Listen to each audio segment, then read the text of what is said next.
My colleague from Texas for yielding and thank him and all of you for once again having the opportunity to come and speak on the floor on this resolution. The resolution before us is non-binding, but it's the first step down a very treacherous path, a path that, if followed, will endanger Americans for generations to come.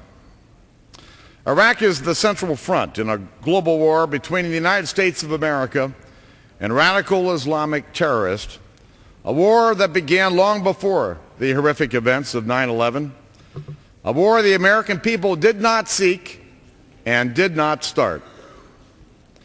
It's mind-boggling to consider how fanatically committed our enemies are to destroying America, even at the cost of destroying themselves in the process.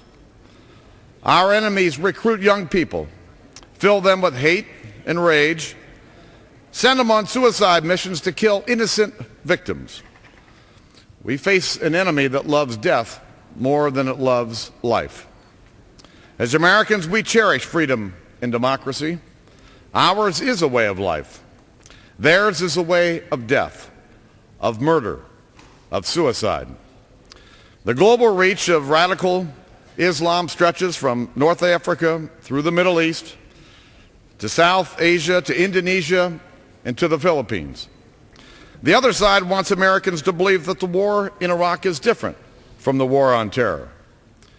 They even say that we're not fighting al-Qaeda in Iraq, ignoring the fact that al-Qaeda has made it the central front in their war against America. According to the experts and according to their own words, radical Islamic terrorists will never stop fighting until much of the world is under Islamic law.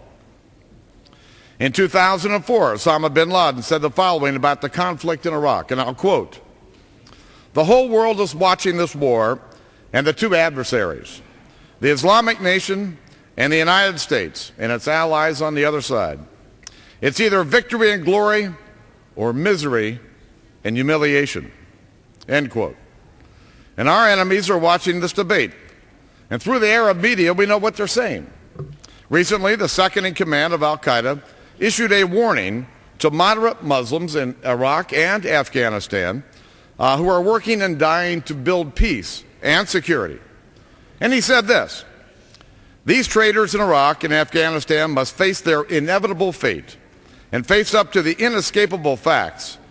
America is about to depart and abandon them, just like they abandoned their friends in Vietnam." The consequences of failure in Iraq would be catastrophic for America and the world. Last month, General Petraeus spoke of the very real possibility of Iraq's neighbors taking sides in sectarian violence. Failing in Iraq would jeopardize Israel and greatly benefit Iran, a nation governed by a fanatic and actively building nuclear weapons. The battle we fight in Iraq is the biggest part of our global war. And if we leave, the fight will in fact follow us home. And what we'll leave behind is chaos. The same kind of chaos we left behind in Vietnam, the same kind of chaos we left behind in Lebanon, and the same kind of chaos that we left behind in Somalia. Who doesn't believe that we won't see chaos in Iraq, destabilizing the Middle East and jeopardizing the very safety and security of the American people? As Americans, we're fortunate in so many ways. We have so many blessings, including a great and proud history to inspire us. Earlier this week, I talked about President Lincoln and the challenges he faced during some of America's darkest days. During the Revolution, America faced down what was then the most powerful empire in the world with a ragtag army. We survived a civil war that would have permanently divided any other nation. After a crippling depression in the 1930s, we defeated Japanese imperialism and Hitler in Germany. We then defeated the Soviet Union and their communist empire in a test of wills that lasted for a generation. The greatness in America is exemplified in a simple short letter about duty and sacrifice. The letter was written by Marine Staff Sergeant Daniel Clay, the husband of my former staffer, Lisa Bell Clay. Sergeant Clay was one of 10 Marines who were killed in Fallujah a little over a year ago, and he left behind this letter to his family in case he did not come home. In it he said, "What we have done in Iraq is worth any sacrifice. Why? Because it was our duty." He says that sounds simple, but all of us have a duty. Duty is defined as a God-given task. And without duty, life is worthless.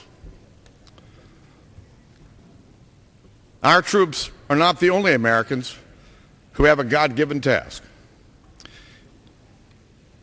If a non-commissioned officer can understand his duty, then certainly members of Congress can understand theirs. Congress has a duty to protect the American people now so that the next generation can enjoy prosperity and freedom. Congress also has a duty to the men and women in uniform when we send them into harm's way, a duty to provide them with the full support and resources they need to accomplish their mission and return home safely. My friends on the other side have described this non-binding resolution as their first step. It is a first step. It's the first step in a plan to cut off funding and reinforcements for American troops in harm's way. The next step is to micromanage the war through the budget process. To quote the gentleman from Pennsylvania, Mr. Murtha, who said yesterday, they won't be able to continue, they won't be able to do the deployment, they won't have the equipment, they don't have the training, and they won't be able to do the work. Mr. Speaker, at this very moment, American troops are fighting radical Islamic terrorists thousands of miles away. And it's unthinkable that the United States Congress would move to discredit their mission, cut off their reinforcements, and deny them the resources they need to succeed and return home safely. The American people will not support a strategy that involves pulling the rug out from under American troops in the combat zone by cutting off their reinforcements and forcing them to face an enemy without our full support.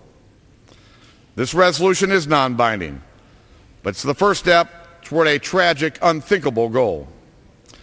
4 years ago, this body agreed that fighting this war was a worthy cause. There have been setbacks, and members on both sides of the aisle are rightly dissatisfied with the results. But this is war. We face a sophisticated, determined enemy who wants to annihilate our way of life. We have a duty to stand and fight against those who seek to destroy America and the freedom that defines us. Our troops are committed to fighting and winning this global war. We owe them our unfailing support. I urge my colleagues to stand with the Marines, the soldiers, the sailors, and the airmen and vote down this resolution. I urge my colleagues to think about our duty to support our troops, our duty to protect the American people, and our duty to leave for our kids and their kids a safe, free, and secure America. Our soldiers are dying around the world to protect us, upholding their duty. Do we have the courage to uphold our duty? Vote no on this resolution.